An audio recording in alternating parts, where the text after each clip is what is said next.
दोस्तों, आज मैं जिस मूवी को एक्सप्लेन करने जा रहा हूँ उसमें एक नहीं, दो नहीं, सैकड़ों मैसेजेस हैं।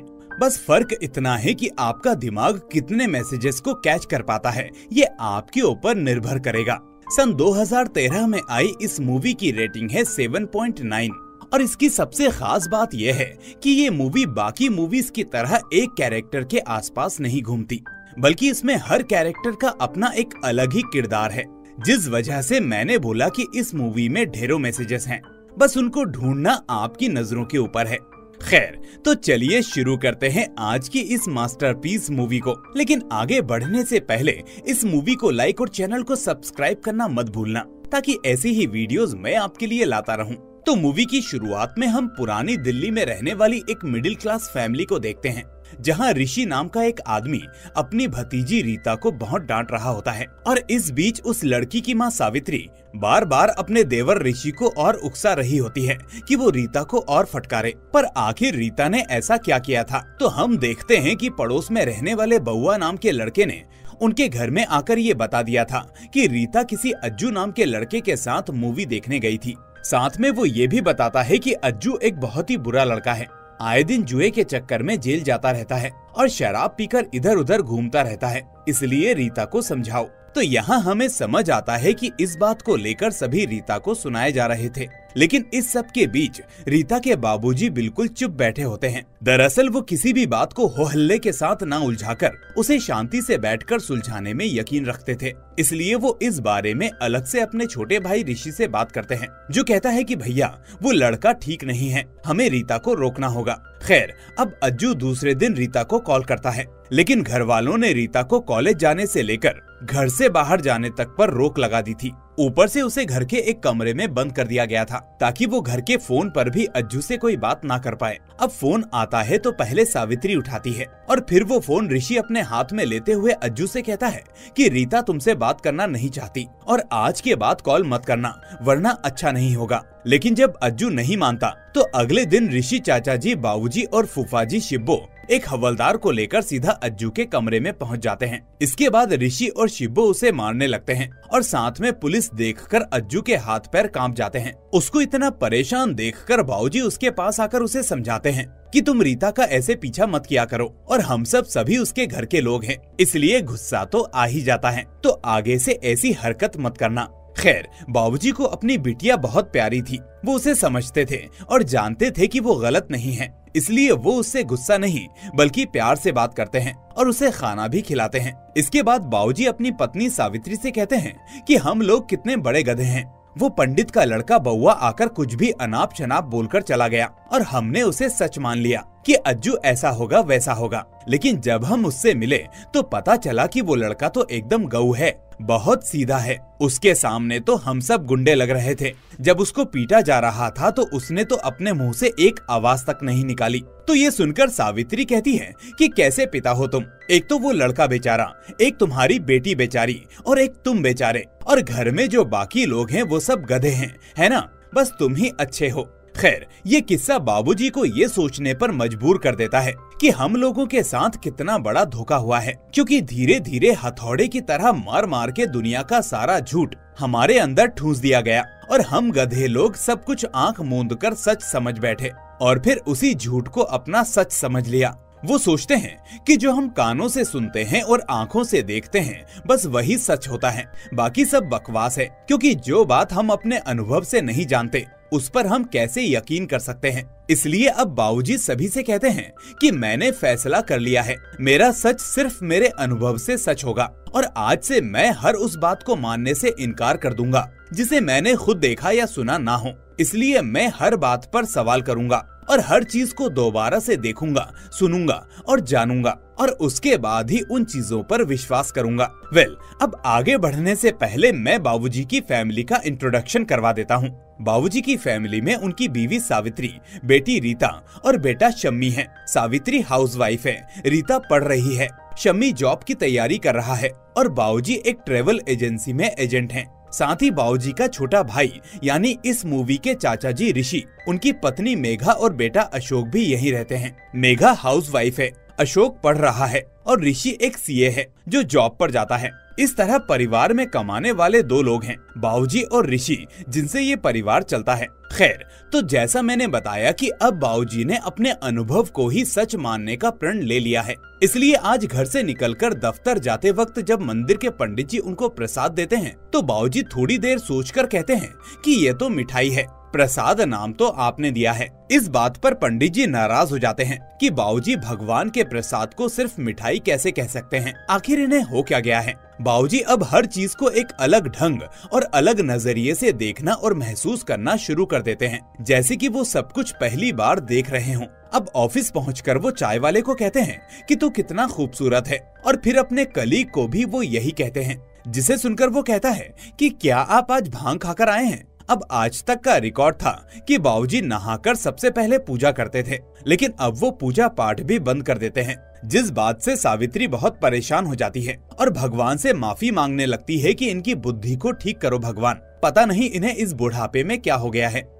अब एक दिन जब बाबूजी सलून में बैठे होते हैं तो वहाँ पर पंडित जी भी आते हैं, जो कहते हैं कि क्या हुआ आपको भाई साहब, भगवान की जरूरत नहीं रही या फिर उस पर से भरोसा उठ गया है। तो बाबूजी कहते हैं कि ऐसी कोई बात नहीं है पंडित जी, लेकिन जिस सच को मैं देखूंगा नहीं उसको स्वीकार नहीं करूंगा। तो पंडित जी कहते हैं कि फिर क्या करूं, भगवान को धरती पर ले आऊं आपके लिए। ये सुनकर बाबूजी कहते हैं कि ये हो जाए तो फिर मोक्ष ही मिल जाएगा, इस बहाने मोक्ष का भी अनुभव कर लेंगे कि वो सच में होता है या नहीं। अब पंडित जी इस बात से थोड़ा खफा हो जाते हैं और वहाँ से चले जाते हैं। इसके बाद हम देखते हैं कि घर में बाबूजी की छोटी बहन स्वरूप के बेटे का जन्मदिन होता है और सभी केक काटकर सेलिब्रेट कर रहे होते हैं। तभी फूफा जी यानी शिब्बो बाबूजी से पूछते हैं कि आप वो बात तो मानोगे ना जो समाज में सभी मानते हैं, या उसके लिए भी आपको अनुभव की जरूरत होगी। तो बाबूजी पूछते हैं कि आप किस बारे में बात कर रहे हो। तो शिब्बो कहता है कि इस देश के प्रधानमंत्री मोदी जी हैं, ये सभी मानते हैं, तो क्या आप नहीं मानते। तो बाबूजी कहते हैं कि उन लोगों के लिए होंगे। फिर पड़ोसी पूछता है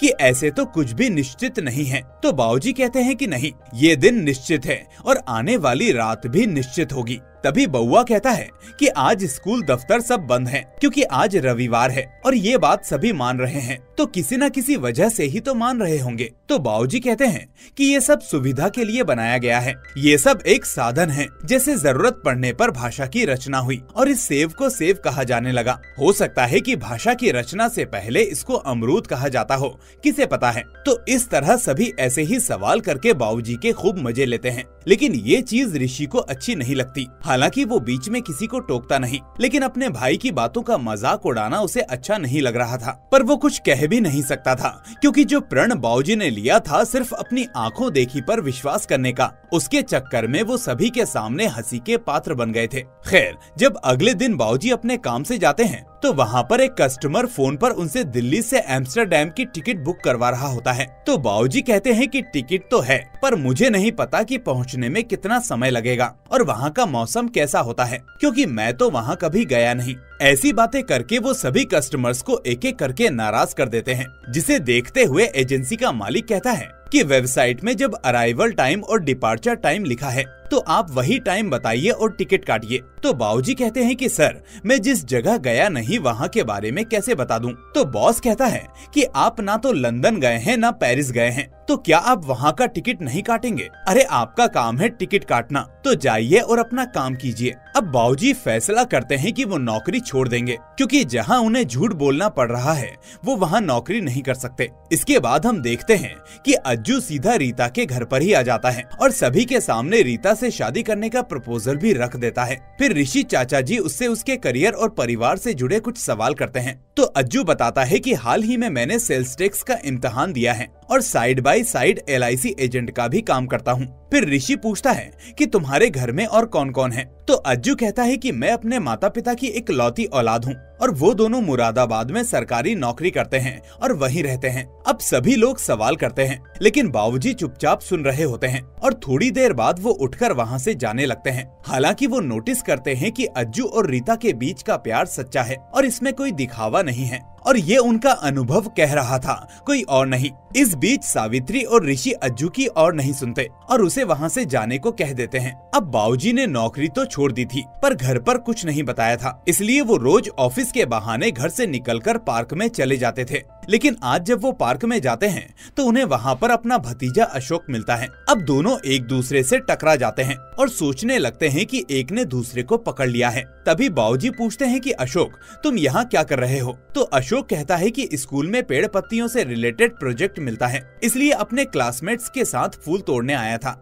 ये सुनकर बाबूजी कहते हैं कि तुम्हारा कोई दोस्त तो दिख नहीं रहा। तो अशोक कहता है कि सभी आसपास ही होंगे, लेकिन आप यहाँ क्या कर रहे हैं ताऊजी? तो बाबूजी थोड़ा हिचकिचाकर कहते हैं कि मैं भी यहाँ पर ऑफिस के काम से किसी से मिलने आया था, उसी का वेट कर रहा हूँ। तो इस तरह दोनों लोग एक दूसरे से झूठ बोलकर अपने अपने रास्ते निकल जाते हैं। अब वो तो निकल जाते हैं, लेकिन जासूस बउआ बाबूजी को पार्क में टहलते हुए देख लेता है और चुगलखोरों की तरह घर में जाकर सभी को बता देता है कि बाबूजी ऑफिस नहीं जाते बल्कि पार्क में बैठकर हवा खाते हैं। इसके बाद जब शाम को बाबूजी घर आते हैं तो सावित्री हंगामा करने लगती है कि नौकरी छोड़कर तो ऐसे बैठ गए हैं जैसे खानदानी अमीर हों। तो बाबूजी कहते हैं कि हम ऐसी जगह नौकरी नहीं करेंगे जहां बार बार हमें झूठ बोलना पड़े। वो कहते हैं कि हमारा छोटा भाई है, बेटा है, अब ये सब है ही कमाने के लिए, तो जैसे इतनी कट गई आगे भी वैसे ही कट जाएगी। अब ये सुनकर ऋषि की वाइफ मेघा तिलमिला उठती है और अपने पति से कहती है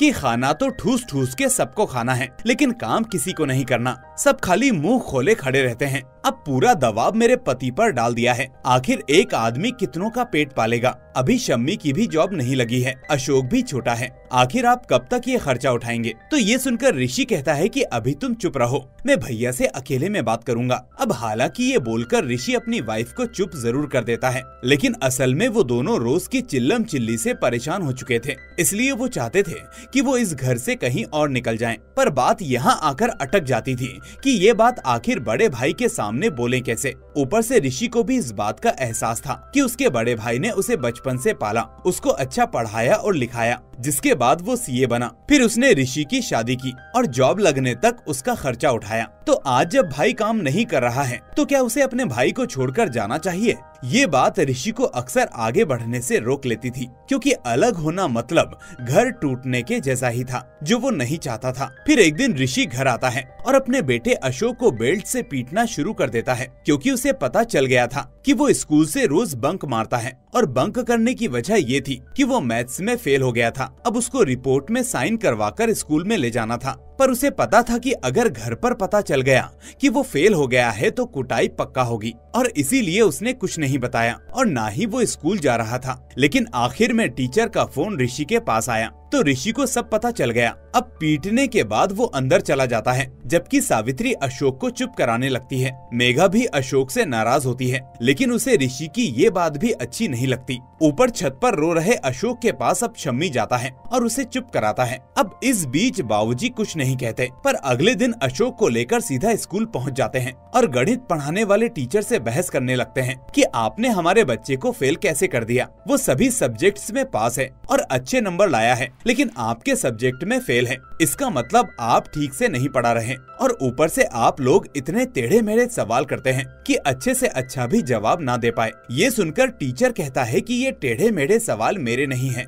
बल्कि जो सीबीएसई बोर्ड में हैं, ये वही सवाल हैं। तो बाबूजी कहते हैं कि उसमें लिखा है कि दो समांतर रेखाएं इन्फिनिटी पर जाकर मिल जाती हैं। अब भला दो समांतर रेखाएं कैसे मिल सकती हैं, मुझे समझाइए। तो टीचर कहता है कि यही तो इसका मतलब है कि वो इन्फिनिटी पर मिलती हैं, यानी कि कभी नहीं मिलती। तो बाबूजी कहते हैं कि यही तो मैं भी कह रहा हूँ कि कभी नहीं मिलती तो इन्फिनिटी पर कैसे मिल जाएंगी। तो टीचर झिल्लाकर कहता है कि मिलती हैं, इन्फिनिटी पर मिलती हैं और किताब के अंदर प्रूव भी किया गया है, इसलिए आप मुझसे दिमाग मत मारिए, मैं कंफ्यूज हो रहा हूँ। इस तरह इस बात पर दोनों में खूब बहस होती है और इस बहस का कोई हल नहीं मिलता। फिर हारकर टीचर सिक्योरिटी को बुलाता है तो बाबूजी खुद ही वहाँ से चले जाते हैं। अब बाबूजी की बातों को इतने दिन हो गए थे कि धीरे धीरे घर में उनके कुछ मित्र और घर वाले उनकी ज्ञान भरी बातें सुनना शुरू कर देते हैं। इस बीच वो कहते हैं कि अगर कोई चीज हाथ से गिरती है तो सीधा नीचे जाती है। अब ये गिर गई ये मुझे पता है, लेकिन नीचे ही क्यों गिरी उसको मानना जरूरी नहीं,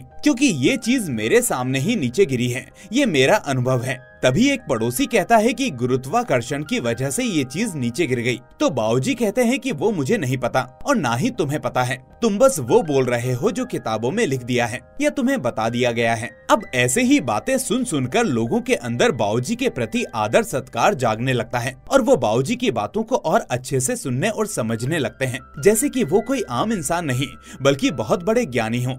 खैर, तभी हम देखते हैं कि बाबूजी का लड़का शम्मी पैसे कमा कर लाता है और कहता है कि ये मेरी पहली कमाई है। तो घर में सब बहुत खुश होते हैं कि घर का लड़का अब कमाने लगा है, लेकिन उससे ये कोई नहीं पूछता कि वो इतने पैसे कहाँ से कमा कर लाया है। असल में शम्मी जुआ खेलता है और वहीं से पैसे भी कमा रहा था, लेकिन कुछ दिनों बाद वक्त बदलने लगता है और शम्मी जुए में पैसे हारने लगता है, जिसकी वजह से उसके ऊपर जुए घर के मालिक का कर्जा हो जाता है। फिर एक शाम ऋषि चाचा जी हिम्मत करके अपने बड़े भाई के सामने कह ही देते हैं कि वो सोच रहे हैं कि अब दूसरे घर में शिफ्ट हो जाएं, क्योंकि बच्चे बड़े हो रहे हैं और फिर सभी बच्चों को आगे बढ़ने की भी जरूरत है, इसलिए जगह का बदलाव जरूरी है। ये सुनकर सावित्री एकदम से कहती है कि क्या हुआ ऋषि भैया, कोई बात हुई है क्या हमारी कोई बात मेघा को बुरी लगी है? अगर ऐसा कुछ है तो हम अभी माफी मांग लेते हैं। तो ऋषि कहता है कि नहीं भाभी, आप ऐसा क्यों बोल रही हैं? ऐसी कोई भी बात नहीं है। मैं बस इसलिए कह रहा हूँ कि एक वक्त पर आकर सभी को अपने फ्यूचर के बारे में सोचना चाहिए।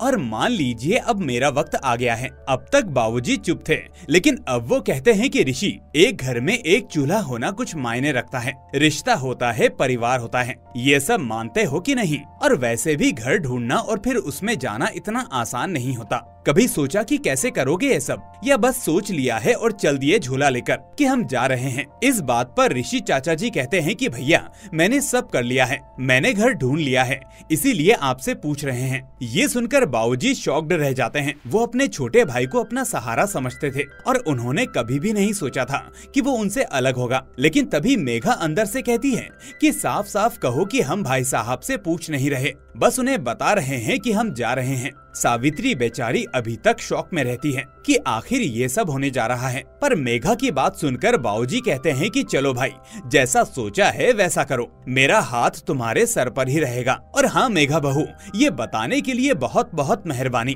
क्योंकि पूछने लायक तो हम वैसे भी रहे नहीं। खैर, अब हम देखते हैं कि चाचा जी अब सामान पैक कर कर जा रहे होते हैं। तो सावित्री कहती है कि भैया जा रहे हैं, उसे मिल तो लो। लेकिन बाबूजी इस बात से बिल्कुल खुश नहीं थे। उन्हें अभी तक यकीन नहीं हो रहा था कि उनका भाई उनको छोड़कर जा रहा है। उनके बीच भले ही थोड़े लड़ाई झगड़े होते थे, लेकिन प्यार तो था ही। पर अब वही परिवार अलग होने जा रहा था और ऋषि के जाने के बाद घर एकदम से सूना सा हो गया था। भले ही बाबूजी ऋषि के बारे में घर में सभी को उल्टा पुल्टा बोल रहे थे, लेकिन उनको अपने भाई की बहुत याद आ रही थी। पर वो उससे मिलने भी नहीं आता था और न वो उससे मिलने जाते थे। और यही सब बातें सोच सोच कर उनका बीपी हाई हो जाता है और वो बिस्तर पर ही पड़ जाते हैं। ये बात अब ऋषि को पता तो चलती है, लेकिन वो बाबूजी से मिलने नहीं आता, क्योंकि उसे लगता था कि उसके बड़े भाई ने एक बार भी उसके बारे में नहीं पूछा, एकदम से पराया कर दिया। लेकिन मेघा बाबूजी से मिलने आती है और उनसे कहती है कि आप अपना ख्याल रखिए, ऐसे कैसे काम चलेगा, घर में आप सबसे बड़े हैं।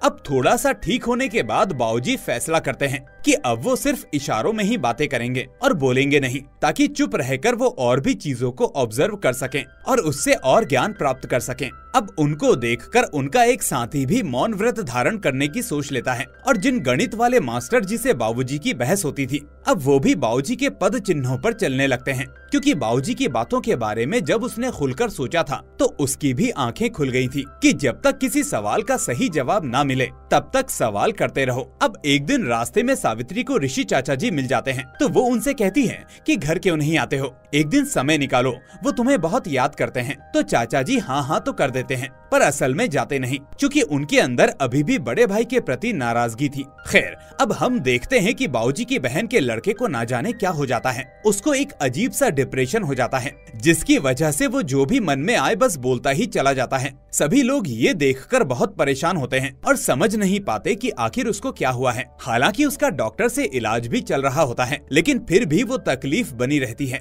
एक बार बोलने के बाद वो चुप ही नहीं हो पाता, बस बोलता ही जाता है। उसकी कुछ बातों का तो मतलब निकल रहा था, लेकिन कुछ बातें समझ से बाहर थी कि आखिर वो क्या और किसके बारे में बोल रहा है। इधर हम देखते हैं कि बाबूजी बीच चौराहे पर एक बोर्ड लेकर खड़े हो जाते हैं, जिसमें लिखा हुआ था कि सब कुछ यही है, आंखें खोलकर देख लो। बाबूजी को भले ही अपने विचार सही लग रहे थे और वो समझ रहे थे कि जो आंखें देखती हैं और कान सुनते हैं बस वही सच है, पर दुनिया वालों का सोचने का नजरिया अलग था। इसका सबूत अगले दिन अखबार में मिल जाता है, जब अखबार में बाबूजी का मजाक बनाते हुए उनकी फोटो छाप दी जाती है और उस पर शेख चिल्ली शब्द लिख दिया जाता है। पंडित जी उस अखबार को पढ़ते हैं और ऋषि चाचा जी को दिखाते हुए कहते हैं कि अपने भाई को समझाते क्यों नहीं, उनकी वजह से अपने मोहल्ले की बदनामी हो रही है कि मोहल्ले में सब पागल रहते होंगे जो कोई उन्हें रोक नहीं रहा। बाबूजी के बर्ताव से सावित्री भी परेशान थी क्योंकि सब उनको सुनाकर जाते थे और बाबूजी को पागल कहते थे। लेकिन आगे तो बात और बढ़ जाती है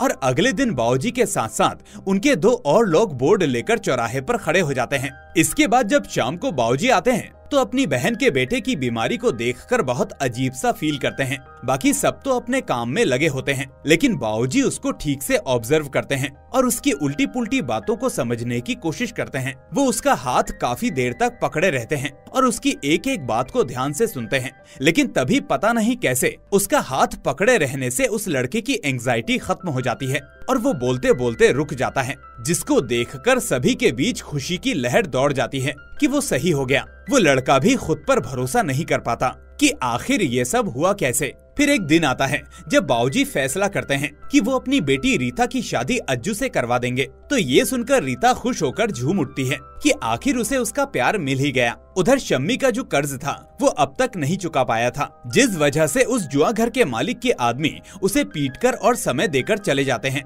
अब ये बात बाबूजी को पता चलती है तो वो अपने मंडली के साथ सीधा जुआ घर के मालिक के पास पहुंच जाते हैं, उससे बात करने और पैसे चुकाने के लिए।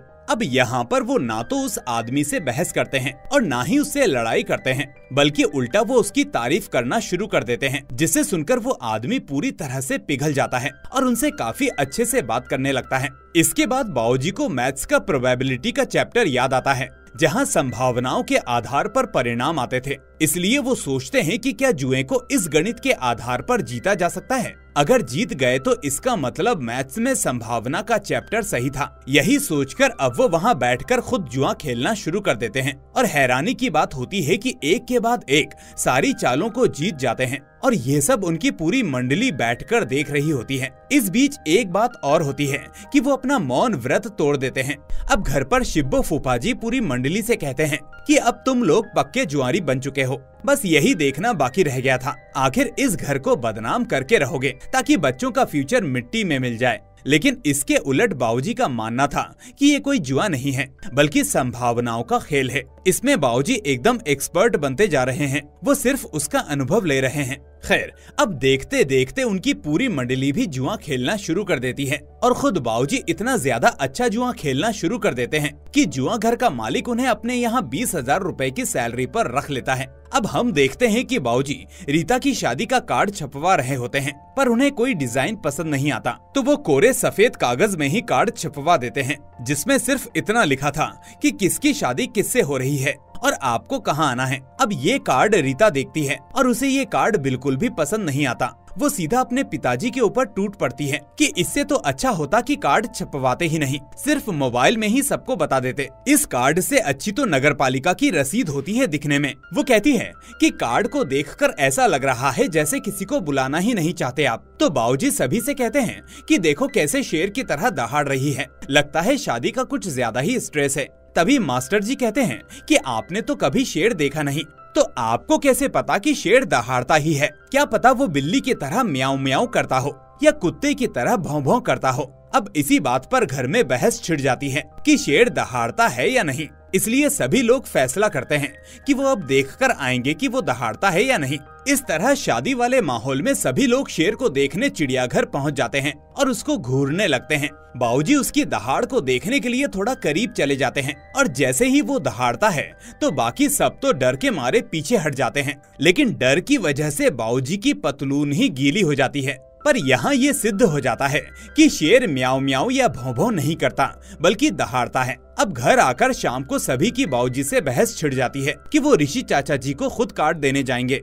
पर बाबूजी अपना मुंह बनाए हुए थे कि उनका छोटा भाई प्रधानमंत्री हो गया है जो उनसे मिलने भी नहीं आता, यहाँ तक कि बीमार हुआ तब भी देखने नहीं आया। उधर मेघा भी ऋषि को समझाती है कि शम्मी अभी नासमझ है, इसलिए आपको भैया के पास जाकर उनका काम में हाथ बटाना चाहिए। वो अकेले ही शादी के काम में लगे पड़े हैं, ये अच्छा नहीं लगता, आप उनके छोटे भाई हैं। लेकिन ऋषि कहता है कि वो मेरी खुशी में शामिल होने नहीं आए जब मैंने घर लिया, तो आज मैं क्यों उनकी खुशी में शामिल होने जाऊं। और वैसे भी वो आजकल जुआ खेलने लग गए हैं, घर की इज्जत मिट्टी में मिला दी है, तो क्या करूंगा जाकर। तो मेघा कहती है कि जब मैं जाती हूँ तो रीता आपके बारे में पूछती हैं, क्या उनसे भी यही कह दूं जो आप कह रहे हो। आखिर इन बच्चों का इस सब में क्या लेना देना है, हमारी कोई बेटी नहीं है, मैंने उसे ही अपनी बेटी माना है, क्या आप उसको अपनी बेटी नहीं मानते, क्या आप उसको विदा नहीं करेंगे। इस बात पर ऋषि इमोशनल होकर एकदम से चुप हो जाता है। अब भले ही दोनों भाई एक दूसरे से नाराज थे, लेकिन फिर भी अगले दिन बाबूजी ऋषि चाचा जी के पास आते हैं और उनको कार्ड देते हुए कहते हैं कि शादी में जरूर आना। ऋषि चाचा जी कहते हैं कि भैया कोई काम हो तो मुझे बताना, मैं फौरन आ जाऊंगा। तो बाबूजी कहते हैं कि हाँ, रिश्तेदारों को बताना पड़ता है कि काम है, आ जाओ। अपने आदमी तो बिना कहे आ जाते हैं जिम्मेदारी समझकर, इसलिए तुम्हें जैसा ठीक लगे वैसा समझकर आ जाना। इस चीज से ऋषि को अपनी गलती का थोड़ा एहसास होता है कि उसने गलत वक्त पर अपने बड़े भाई को छोड़ दिया। तभी मेघा कप में दोनों के लिए चाय लेकर आती है, तो ऋषि कहता है कि ग्लास में क्यों नहीं लाई, भैया कप में चाय नहीं पीते, तुम भूल गयी। इन बातों से साबित होता है कि ऋषि को भी अपने भाई की फिक्र थी, लेकिन दोनों भाई अभी भी खुलकर एक दूसरे से बात नहीं कर रहे थे, बस अपने गुस्से में प्यार को छुपाए हुए थे। अब हम अगले दिन बउआ को देखते हैं, जो अपने पिता से पिटकर आया होता है, क्योंकि उसके पिता को पता चल गया था कि वो जुआ खेलता है। लेकिन पूरी मंडली उससे कहती है कि तुम हार नहीं मानो, किसी के कुछ कहने से रुको मत, ये समाज तो कुछ भी कहेगा। अब जिसने खेल खेला ही नहीं उसे क्या पता कि इस खेल को जुआ कहते हैं या संभावनाओं का खेल। तभी बाबूजी बउआ से कहते हैं कि पूरे घर में लड़ाई चल रही है, इधर उधर से पैसा बटोर कर ला रहे हो, फिर दिन भर जुआ खेल रहे हो, खुद को बर्बाद कर रहे हो, ये कोई समझदारी की बात थोड़ी है। तुम्हारे पिताजी को बुरा तो लगेगा ही ना कि उनका बेटा ये सब कर रहा है। ये सुनकर मास्टर जी कहते हैं कि बाबूजी आप नाराज क्यों हो रहे हो, जो रास्ता आपने दिखाया है हम उसी रास्ते पर तो चल रहे हैं। लेकिन बाबूजी कहते हैं कि मैंने तुम्हें ये नहीं सिखाया। अरे भाई, मैंने नहीं कहा था कि तुम लोग जुआ खेलो, वो मेरा खुद का मन था, खुद का फैसला था, क्योंकि मैं उससे कुछ सीखना चाहता था या उसमें कुछ ढूंढ रहा था, उसको आदत नहीं बना रहा था। असल में मैं अपनी जिंदगी में एक जूता ढूंढ रहा हूँ जिसमें मेरे पैर ठीक से आ सकें। लेकिन अब आप उसी जूते में अपना पैर डालोगे तो वो काटेगा ही ना, तो इसमें जूते की गलती कैसे हुई। तभी पड़ोसी कहता है कि बाबूजी हम आपके पास इसलिए आते हैं क्योंकि आपसे सीखने की इच्छा है। तो बाबूजी कहते हैं कि आप लोग मुझसे क्या सीखेंगे, मैं तो खुद अपना रास्ता ढूंढ रहा हूँ, और माफ कीजिएगा लेकिन आप लोगों ने मुझसे कुछ नहीं सीखा है, आप बस मेरी नकल करते हैं। अरे तुम लोग अपने अनुभव से जानो, चीजों को अपने अनुभव से पहचानो, लेकिन मेरी या किसी की नकल मत करो। इसलिए अब मैं आप लोगों से यही कहूँगा कि कल से आप लोग यहाँ मत आइएगा, लेकिन बिटिया की शादी में जरूर आइएगा। अब ये सुनकर फूफा जी बड़े खुश हो जाते हैं कि चलो आखिर ये मंडली खत्म तो हुई, वरना दिन भर सभी आलतू फालतू और बिना सर पैर की बातें किया करते थे। खैर, अब शादी का दिन आ जाता है और हम देखते हैं कि बाबूजी उस दिन भी चुपचाप बैठकर अपने भाई के बारे में सोच रहे होते हैं। इतने में शम्मी आकर कहता है कि बारात आ गई पापा, चलो नीचे चलते हैं। तो बाबूजी कहते हैं कि हाँ तुम चलो,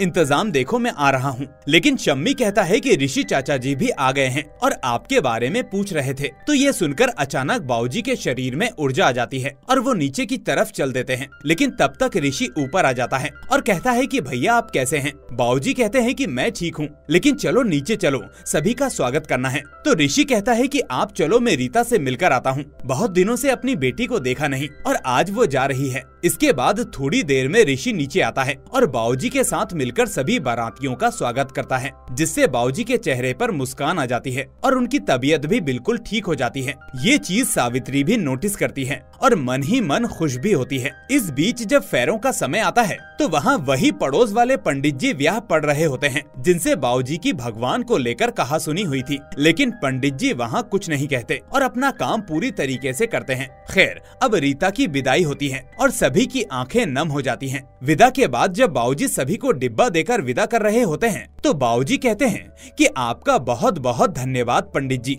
क्योंकि आज आपने साबित कर दिया कि आपसी बहस से बड़ा सामाजिक प्यार है। पंडित जी कहते हैं कि हमारी बातें हमारी जगह हैं, लेकिन रीता मेरी बेटी जैसी है, मैंने उसको बचपन से देखा है। इसके बाद आखिर में बाबूजी का सामना ऋषि से होता है, जो वहाँ बैठकर अपनी बारी का इंतजार कर रहा होता है। उसके हाथ में डिब्बा देकर आज पहली बार बाबूजी टूट जाते हैं और कहते हैं कि बेटा घर जाकर आराम करना, तुम थक गए होंगे, और हाँ समझता हूँ कि तुम्हारे पास समय की कमी होगी, लेकिन कभी कभी अपने बड़े भाई के पास फोन कर लिया करो बेटा, मुझे तुम्हारी बहुत याद आती है। मैंने तुमसे भले कुछ भी बोला हो, लेकिन भगवान से हमेशा प्रार्थना करता था कि अगले जन्म में तुम मेरे बड़े भाई बनो, ताकि मैं भी तुम्हारे लिए कुछ कर पाऊँ। ये सुनकर ऋषि भी रोने लगता है और कहता है कि ऐसा नहीं बोलिए भैया, मुझे माफ कर दीजिए, मुझे आपको ऐसे छोड़कर नहीं जाना चाहिए था। आपने मुझे पाला पोसा और बड़ा किया, फिर जब मुझे आपके साथ रहना चाहिए था तभी मैं आपको छोड़कर चला गया। दोनों भाइयों का प्यार देखकर सभी हैरान हो जाते हैं और सावित्री आकर ऋषि को चुप करवाती है, जबकि शिब्बू फूफा जी फौरन फोटो खींचने में लग जाते हैं कि आखिर दोनों भाई फिर से एक हो गए।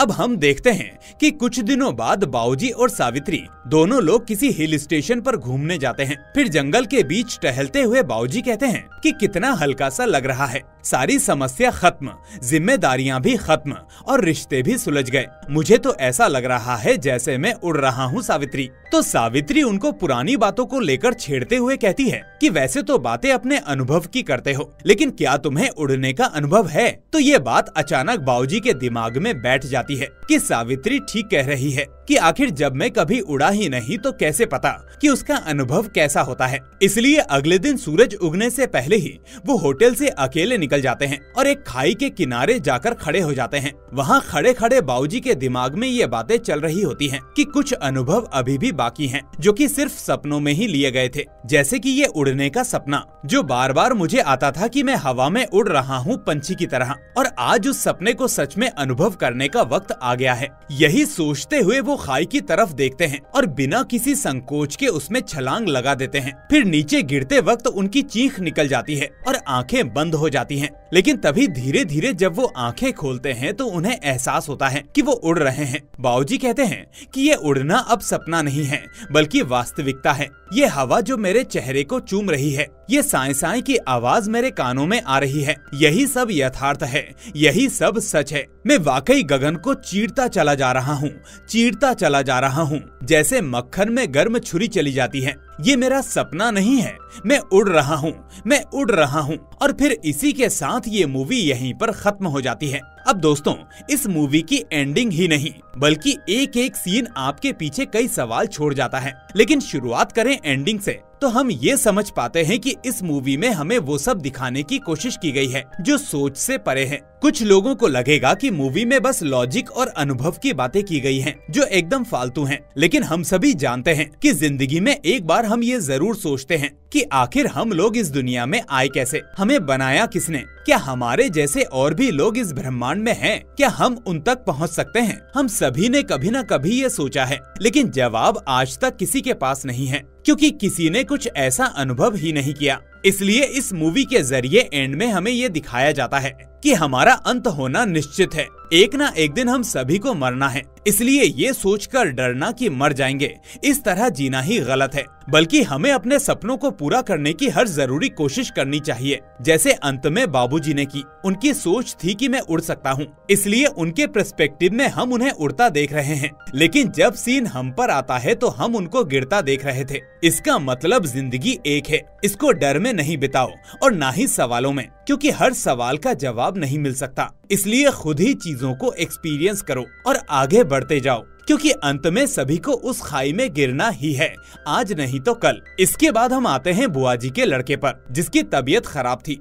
लेकिन बाबूजी ने उसका हाथ पकड़े रखा, जो ये दिखाता है कि दुनिया कैसे काम करती है। जब वो लड़का सही था तो किसी को उसकी फिक्र नहीं थी, फिर जब वो बीमार हुआ तो सभी परेशान हुए और कुछ दिन तक ऐसा ही चलता रहा। लेकिन धीरे धीरे सभी को उसकी आदत पड़ गई और फिर उसके बोलने को नजरअंदाज करते रहे, और जब वो वापस ठीक हुआ तो फिर सब हैरान हो गए। यानी जब वो बीमार पड़ा तब सब हैरान हुए थे, और जब वो ठीक हुआ तब भी सब हैरान हुए। ऐसा इसलिए क्योंकि हम चीजों के साथ बहुत जल्दी ढल जाते हैं, लेकिन बाबूजी ऐसे नहीं थे। वो उसका हाथ पकड़े रहे, जैसे वो उसको ये चेतना देना चाह रहे हों कि कोई और सुने ना सुने, लेकिन मैं तुम्हें सुन रहा हूँ। और यही वजह थी कि उस लड़के की चेतना ने काम किया और वो ठीक हो गया। दोस्तों, ऐसे कई सवाल इस मूवी में हैं, जिसको अगर मैं एक एक करके एक्सप्लेन करूंगा तो ये वीडियो करीब 1 घंटे की हो जाएगी। इसलिए आप खुद इस मूवी को YouTube पर देख सकते हैं। मूवी का नाम आपको कमेंट बॉक्स में देखने को मिल जाएगा। लेकिन अभी इस वीडियो को लाइक करके चैनल को सब्सक्राइब करना मत भूलना। अब मैं मिलूंगा आपसे अगली ऐसी ही वीडियो में। Till then take care